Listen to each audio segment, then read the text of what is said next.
کسی پوچھنے والے نے جب بڑھیا سے پوچھا کہ خدا موجود ہے یا نہیں ہے، بڑھیا نے کہا کہ بالکل موجود ہے۔ تو کہا کہ دلیل کیا ہے؟ خدا کے موجود ہونے پر تمہارے پاس دلیل کیا ہے؟ اس بڑھیا نے کہا کہ یہی چرخہ میرے پاس دلیل ہے، جس سے میں چلاتی ہوں، چرخہ سوتا کاٹتی ہوں، یہی دلیل ہے۔ بولا کہ خدا کے موجود پر، خدا کے وجود پر چرخہ تمہارے پاس دلیل کیسے ہے؟ کہا کہ ہاں دلیل ہے نا، یہی چرخہ دلیل ہے۔ بولا کیا دلیل ہے؟ بولا دلیل یہ ہے کہ جب میں چرخہ چلاتی ہوں تو یہ چرخہ چلتا ہے، اور جب نہیں چلاتی ہوں تو چرخہ رک جاتا ہے۔ تو اسی طرح رات اور دن کا چلنا اس بات پر دلیل ہے کہ کوئی اس کا چلانے والا ہے۔ بغیر چلانے والے کے جب میرا چرخہ نہیں چل سکتا تو بغیر چلانے والے کے یہ چاند، سورج، رات، دن، ستاروں کا ڈوبنا اگنا یہ کیوں کر کے ممکن ہو سکتا ہے؟ اس لیے میں چرخے سے سمجھ گئی کہ خدا موجود ہے۔ کہا کہ اچھا ایک ہے یا دو ہے؟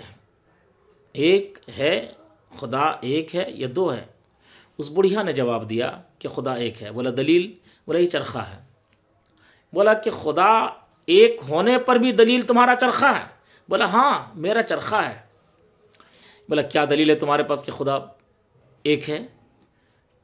کہا کہ دیکھو میں جب چرخہ خود چلاتی ہوں، اکیلا چلاتی ہوں، تو اس کا تانا اور بانا بالکل صحیح نکلتا ہے، تانا اور بانا صحیح نکلتا ہے، کوئی اس میں فساد پیدا نہیں ہوتا۔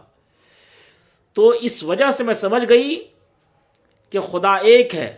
سورج کا نکلنا، سورج کا ڈوبنا، وقت مقررہ، وقت معینہ پر کوئی رد و بدل نہیں، کوئی فرق امتیاز نہیں۔ ایک ٹائم پر سورج ڈوبتا ہے، اگتا ہے،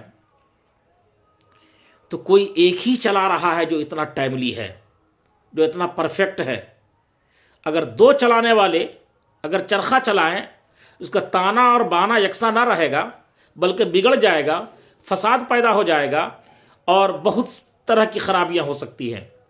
لیکن ہم نے تو کبھی رات اور دن میں کبھی کوئی فساد نہیں دیکھا، یکساں ہے، ایک ہی ریگولر حساب سے وہ وقت مقررہ، وقت معینہ پر یہ رات و دن کا آنا جانا، اس بات پر دلیل ہے کہ خدا ایک ہے۔